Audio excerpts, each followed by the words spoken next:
Mike is a small-time gangster who makes a living by stealing all day long. He lives an irregular life, going back to his tiny rented room to sleep when he's sleepy, and going to street stalls to scam food and drink when he's hungry. The only person he fears is his landlord. The landlord is a tall man, 1 meter 8 tall, with a tiger's back, a full beard and thick chest hair, definitely belonging to the category of ferocious. Every time the rent is paid, Mike has to politely light a cigarette for the landlord and then brag about it. This month's rent is almost due. Mike must go out to work, otherwise a beating is bound to be inevitable. Although he is a punk, but do not dare to collect protection money on his small body, 60-year-old man can slap him to knock him out. So he chose to steal. Mike's stealing skills weren't high, and he could only be considered a low-level pickpocket, taking advantage of opportunities in crowded crowds. He spent the morning at the train station, but only pulled out 2 wallets, in which there is nothing but some change, far from enough to pay the rent of a few $100s. Therefore, he planned to continue to work at night.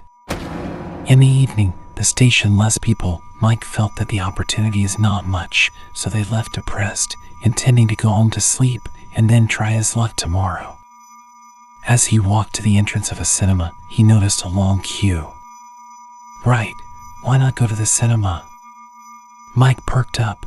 The cinema was dimly lit and crowded. The chances of getting it were a little higher.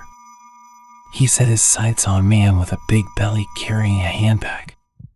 Judging from the way the man was dressed, this was definitely a rich man, and the handbag was bulging, most likely filled with cash. If he could get his hands on this money, Mike's life would be greatly improved and he could still pay his rent for a few months. The more Mike thought about it, the more excited he became, and he followed the man closely, fearing that he would suddenly disappear into the sea of people. However, as everyone was queuing up in an orderly manner, Mike had no way to get started and could only buy a cinema ticket with his head.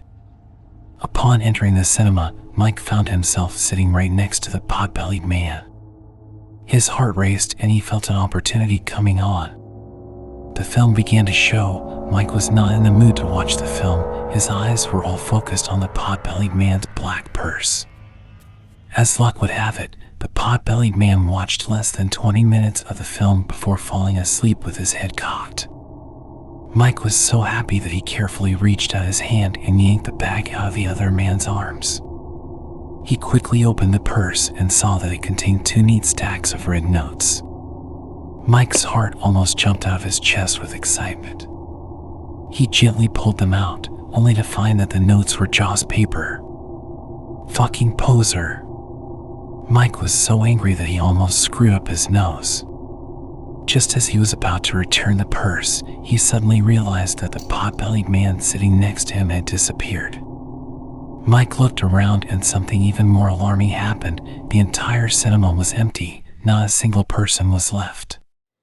Just now it was obviously still crowded. How could it disappear in an instant? Mike felt a chill run down his back and a cold sweat trickled down his forehead.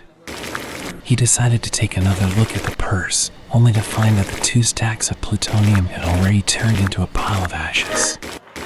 Just then, a horrifying sight presented itself before his eyes. The pot-bellied man stood in front of him, his face pale, his eyeball-less sockets staring straight at him, and his tongue hanging out, dripping with fishy slime. Mike's trousers were instantly wet, and with trembling hands he handed over the purse. Unexpectedly, the purse fell to the ground, and the ashes inside flew around, instantly blown by the wind. Even more frightening was the fact that many ghostly figures appeared out of thin air around him, all of them coaxing the pile of ashes. Mike realized that he had fallen into a nest of ghosts. He closed his eyes and shrank into a ball, his heart filled with fear. However, closing his eyes didn't help as the ghostly figures swarmed over him, pulling him raw. Mike fainted from fear. When he woke up, he couldn't say anything but the word ghost, and was already scared into a psychotic state.